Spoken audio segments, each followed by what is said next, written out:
toddlers is a little bit more of a trip than it is a vacation, but I found it essential to take a break from spring break to welcome Dr. Daniel Amen on All Goodreads, because his new book is no doubt going to be another one of his best segment on it, and I wanted to make sure that we had more time than just the 2-minute TV segment. Daniel, it's so good to see you. Can you hear me?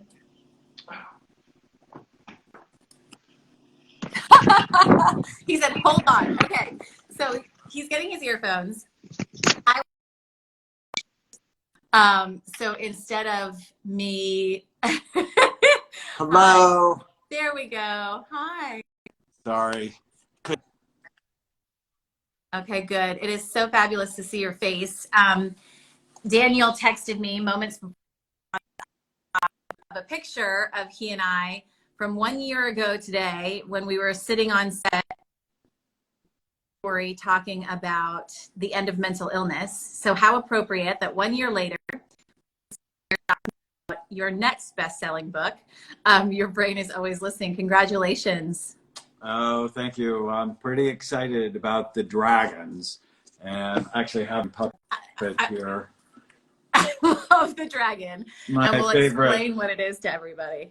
It's the ancestral dragon, where the issues aren't yours, they're somebody else's. Yeah, so this is why I wanted to have you on again. So we did it on Morning Express, and it's impossible in 2.5 minutes to get through really all of these dragons that you're talking about. And so before we get into all of the dragons, can you explain to people, for when they just tuned in, what they represent and how you present solutions in the book to tame them? Well, your brain is listening to influences, past, present, and future. You don't understand them, you can't properly direct your mind. And the first part of the book is the dragons from the past. These are the big psychological issues that many people deal with. And I think of them dragons breathing fire on your emotional brain. And if you don't tame them, they can ruin your happy relationships, your work. And as I thought about it, they're big dragons. And mine is the first one. It's the abandoned, invisible, and insignificant dragon, being one of 7 children, having 5 sisters, sort of getting lost, having a dad that worked all the time. I felt very insignificant. Now there's an upside for all of the dragons in that I basically spent my life working to make a difference in the lives of other people to be significant. And so for all of the dragons, I talk about their origin story, where they come from, what triggers them, how causes us to react, how to tame them, their upside, and even what movies they like. The abandoned, invisible, and insignificant dragon loves underdog movies. So I must have seen Rocky 50 times. I just love the movies where people overcome things. The next one, do you want me to go through a couple of them? Yeah, I want to start with that first one, the abandonment, because I think people would be surprised to hear someone like you has a significant dragon that you battle, right? Like you're somebody that has it all together. You're the expert, right? You know, whenever you think someone has it all together, what it means is you know them. Yeah. That normal is a myth. I often say normal's a city in Illinois. It's a setting on a dryer. They're no normal people, right? We all have thought that that person has it all together, but that just means you don't know them. I think that's such a good point, because vulnerability, I always say, is the way to connect. Being vulnerable and admitting some of your weaknesses is the way people get to know you. And so we talk about this quiz you have on your website where people can learn what are the dragons that they are battling. So yours is the abandonment dragon. What about the incest?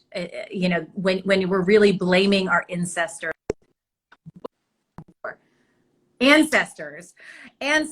for some of the problems that we have, and what might that be? You know, some of the issues that we are trying to. Which dragon would that be?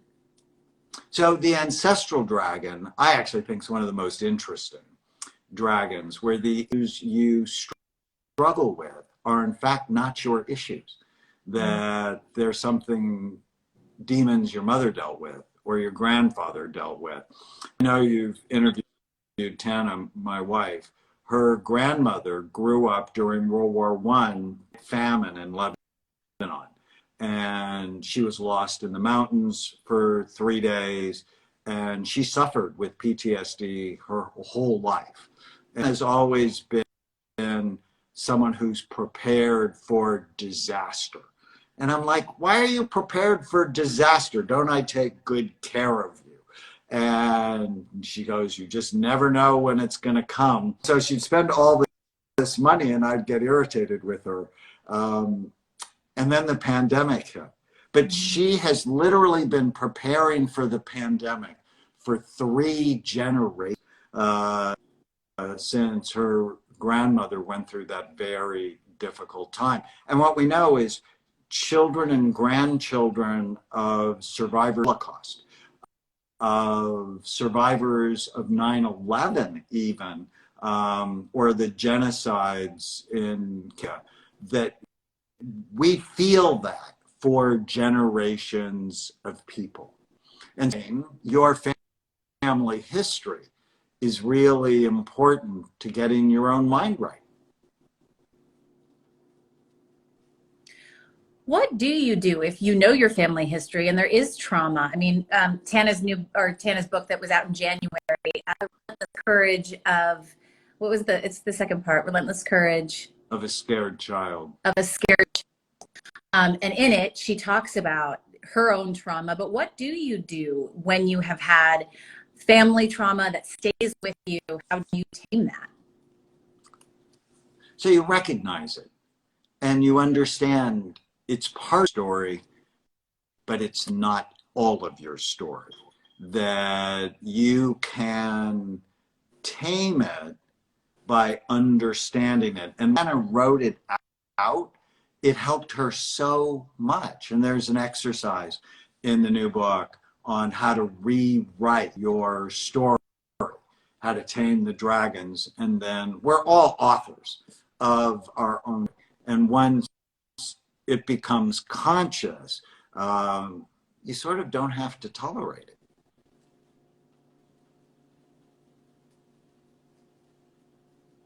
I'm so sorry the video's going in and out for people. Some people in the comments have said that it is. The Wi-Fi must be totally overloaded today. I've had no issues with Wi-Fi since I've been here, so I'm so sorry. Let's see if it keeps going out. But for now, can you talk to me about some of the other dragons and what you say to tame them? So the dragon that's driving the epidemic of teenage suicide is the inferior or flawed dragon. It's where you're comparing yourself to other people in a way. And comparison is just so awful. And because of social media, we're having teenage girls attempt suicide more than ever before in history. And the pandemic certainly made it worse. But we're always comparing ourselves. I'm not smart enough. We learned that in school. I'm not tall enough. I'm not pretty enough. I'm not strong enough. And whenever we compare ourselves in a negative way, that dragon just makes us feel awful. And in each of the dragons, I talk about how it relates to me. I'm memorable in this book than any book I've ever written.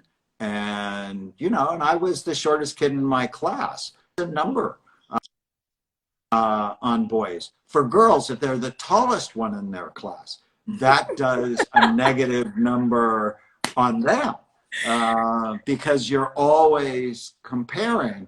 And, you know, it caused a great unnecessary grief and sadness when you do. And then there's the most common of all the dragons, the anxious dragon, that's breathing fire every go. It affects, before the pandemic, Lynn, it affected 30% of the population. And now over half of us are struggling with anxiety of one form or another. And then wounded dragon, people who experience trauma in their past, which is really common. I've had 35,000 people to Dragon Quiz, knowyourdragons.com. And I think about 40% of people endorse the wounded dragon. I remember it can be you were sexually assaulted, you grew up in an alcoholic home, in a fire, flood, or earthquake. And we just had the 50th anniversary of the earthquake in Southern California. And I was near the epicenter. And I remember, I think I was 16 or 17, the house starts violently shaking in the morning. Sisters are screaming. And my dad comes out in his booming voice, "Don't worry, it's just an earthquake." And I started screaming louder. So crazy. But the wounded dragon, the shouldn't shaming dragon. I grew up Roman Catholic. My mother was very serious about the whole thing. And the shouldn't shaming dragon just lived in my house. It lived in my school. It lived at church. You know, it's like, do this or else, you know. Should, of course, there are things you shouldn't do. Of course there are. You know, you should feed your children and you should be nice to them and you shouldn't be husband. And of course, but it's not a good motivator of behavior. And shame just causes so much damage. When I had this fun interaction with Miley Cyrus when we did an Instagram live together, because she used to have the shouldn't shaming dragon. And I taught her to replace should, I should do this, with I want to do this. It fits my goals to do this. And if you don't want to, and it doesn't fit your goals to, then you really need to rethink those words. They may not be helpful to you. Yeah, and one person is asking, why do you refer to them as dragons? Well, who wrote Lord of the Rings said, it's not a story worth telling. There are no dragons. And given that I love Game of Thrones and dragons are mystical creatures, sort of like your mom, I thought it would just be a great analogy. And then I have a friend, Sharon May, who's a relationship counselor, who talked about the dragons from the past messing up relationships on one of my podcasts. And I love that analogy. And I like that you can have stuffed animals associated with them. Props. I'm a very visual person. So when you had those, I thought that was really fun too. Someone is asking what your views are on acupuncture for anxiety. I know there is an anxious dragon and about that. So what are your views on solutions for that? So I'm actually a big fan, I'm sure, for pain, for resistant depression that doesn't get better with the simple thing. Patient recently where nothing I was doing worked, and I found her an acupuncturist, and it was miraculous for her. Anxiety, so much. I like diaphragmatic breathing in a very specific way. And you just have to do this for 2 minutes, 2 or 3 times a day. 3 seconds in, take a big breath, and then hold it just for a second. Take 6 seconds to breathe out. If you take twice as long to breathe out as you breathe in, it'll trigger a relaxation response in your body. How cool is that? Simple, it's not addictive, it works. That's so helpful. How long is it to see results? When you say tame the dragons, and you do give solutions in this book, and I think that's the most important thing.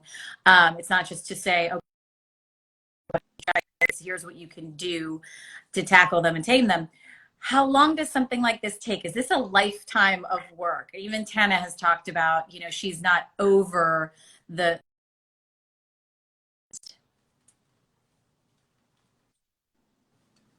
So she has 10 of the dragons. And when you read her book, The Relentless Courage of a Scared Child, you really see why she has them. You know, you can't say to somebody, eat us today, and you're just going to be healthy going forward. You need to develop practices to keep dragons under control. So it's really a daily practice. But I open the book with a story of Jimmy, who's the son of the Mexican mafia leader in Los Angeles. And he grew up with an insane amount of trauma, from having 12 SWAT officers break through his front door and point, you know, their weapons at he and his father, to being involved in car chases, to being kidnapped, to witnessing his grandmother being raped. I mean, it's just, and I saw him actually on Halloween a year and a half ago, and he out of the hospital for being suicidal. And the thing I loved is Jimmy just did everything I asked him to do. There's an exercise in the book on give me 100 of your worst thoughts. He wrote down 100 of his worst thoughts, and he had 100 of them. And we killed each one of them. There's a section on how to kill the ants, the automatic negative thoughts. And within 4 months, he's radically better. Today, he's not even the same person. But it's still a practice. It's still not believing every stupid thing you think, meditating, exercising, eating right. It's a practice. You really develop a value of brain and body health, because they really do work together. And so, like, you eat right and you exercise because you want to be healthy and you want to look healthy. You got to do the same thing for your mind. These mental workouts are just as important, and they're not hard. Like I talk about, I start every day with today is going to be a great day. I got to hang out with you. It's one of my favorite things to do. I finish every day with what went well today. Every night when I go to bed, what went well today. And it's like, for me, it's now like a treasure hunt. I've even the little micro moments of things that went well. But if I don't do that, my mind will go to darkness, because we evolved in an anxious time, and the brain's sort of wired to pay attention to what's wrong. And if you don't reach it, it will cause you to suffer. You've given me that advice before, and yesterday was the absolute perfect example of this. You know, we're on spring break. I started all of this. It's not a vacation. It's a trip. It's a family bonding moment. But yesterday, everything went wrong. And it was so frustrating. And even at the end of the day, my 5-year-old said to me, he's like, Mom, I'm annoyed. And I said, I am. Things went wrong, didn't it?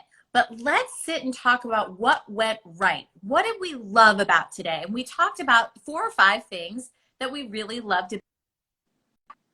You taught me, and I have to say, it works so incredibly well. We all went to bed appreciative of the 4 things that we could find that did go well that day. And it is that positive thinking that I just think makes such a difference. And you were the one that taught me that. One person, before I get to the next thing, is asking, when you were talking about the breathing exercises, is it inhaling in through the nose, out through the nose, out through your mouth? But really, the important thing is being intentional. And this takes 11 seconds, right? 3 seconds in, hold it for 1. 6 seconds out, hold it for 1. It's 11 seconds. You do that 10 times, which is less than minutes, your whole body begins to relax. And don't we need that when we're really being assaulted with, and I literally worry about my news anchor friends, because when you're reporting, you're generally not reporting on all the warm, funny, happy stories. You're talking about what's wrong. And you and I've talked about, how to shift that, to talk about what, but it's so important. And you think of people that cover wars or cover natural disaster, to feed that in your mind over and over again is traumatic. So this practice becomes even more important. It's one thing that someone's chiming in, and 21-hour days in the last couple of weeks due to busy session.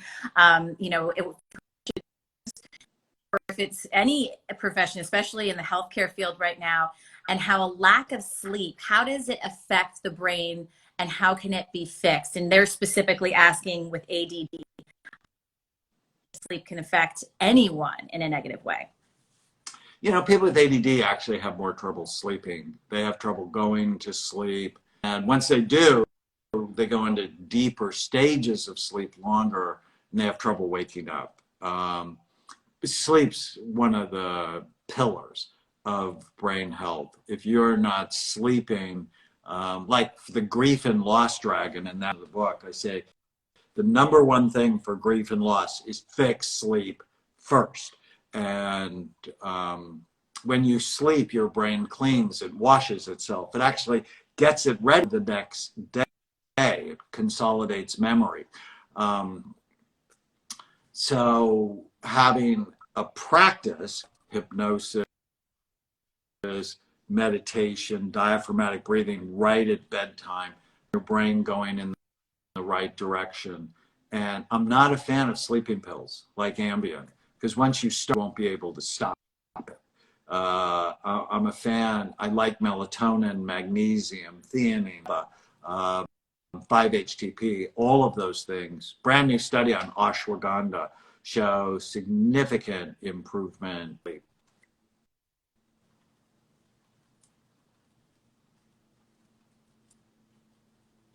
Yeah, and someone is actually saying, I don't want to take medicine. Is there a natural remedy? And you're talking specifically about melatonin and all of the things you can actually natural before you have to go to medication. Yeah, we make something at BrainMD called Put Me to Sleep. And I love it. I developed it with our sleep doctor, Shane Criado, so actually. And it's got low-dose melatonin. Actually, less is more with melatonin.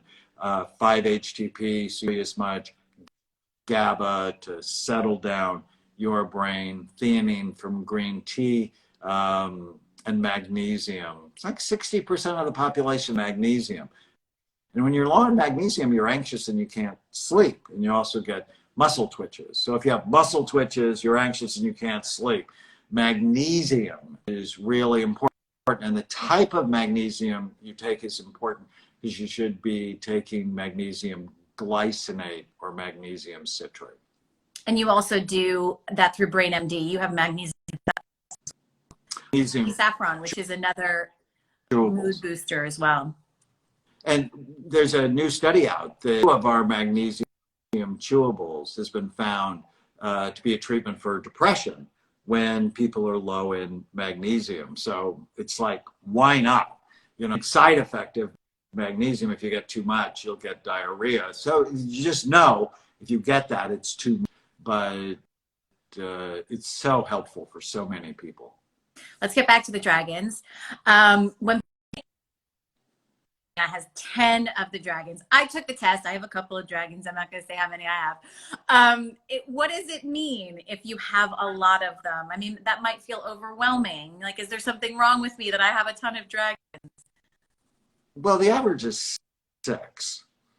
And so all of us have issues, right? I mean, we started out by saying normal sort of a myth.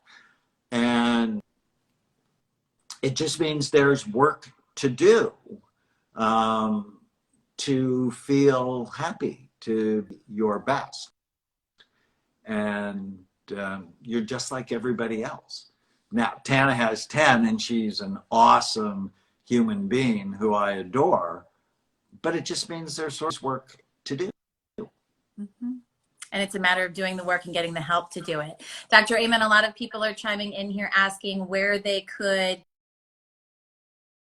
to let people know how they can get Your Brain Is Always Listening, which is, in addition to where they can take the dragons. Know Your Go and do that. Dragons.com. That's how you can take the quiz. You can get the book anywhere great books are sold, like Amazon, Barnes and Noble. But if you order it before March 7th, I have 4 free gifts for people. A free bottle of Happy Saffron, my favorite supplement. They go to brainisAlwaysListening.com and they can get those free gifts. You're awesome. I adore. Thank you so much. Yesterday. It's great I'm so to see honored to have you on to talk about it and get their copy of the book and start the good work for all of us to be better people. Thank you, my friend. Great to see you. Tell Tana I say hello. I will. Bye. Take care. Bye.